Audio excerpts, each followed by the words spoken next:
रबिंदर सिंह का भागना एक ऐसी कहानी है जिसने भारतीय खुफिया प्रणाली को झकझोर कर रख दिया।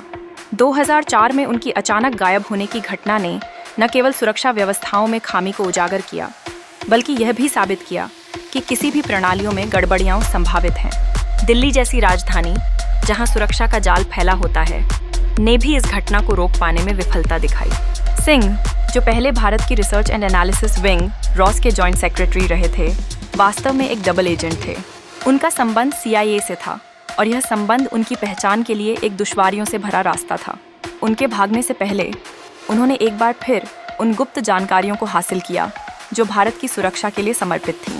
उनके भागने की योजना इतनी चतुराई से बुनी गई थी कि किसी को इस घटनाक्रम की सुगबुगाहट तक नहीं हुई। जब रबिंदर सिंह ने नेपाल के रास्ते अमेरिका की ओर भागने का मन बनाया, तो इस योजना में उनकी चतुराई को देखते हुए कोई विचार भी नहीं कर सकता था। 24 घंटे की निगरानी के बावजूद वे चुपचाप अपने ठिकाने से निकल गए और अपने भागने का मार्ग प्रशस्त किया। यह न केवल उनका साहस था, बल्कि भारत की सुरक्षा के प्रति एक चुनौती भी। यह स्पष्ट था कि खुफिया एजेंसियों की गहरी साजिशों का सामना करना कठिन हो गया था।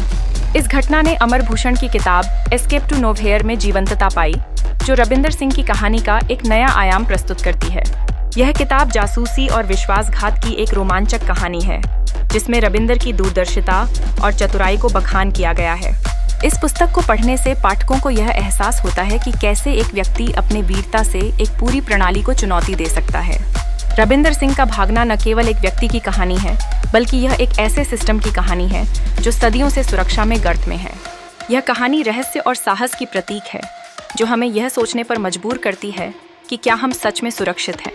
रबिंदर सिंह का भागना उस समय के सुरक्षा ढांचे की कमजोरी को उजागर करने के साथ साथ नए विचारों की भी आवश्यकता महसूस कराता है।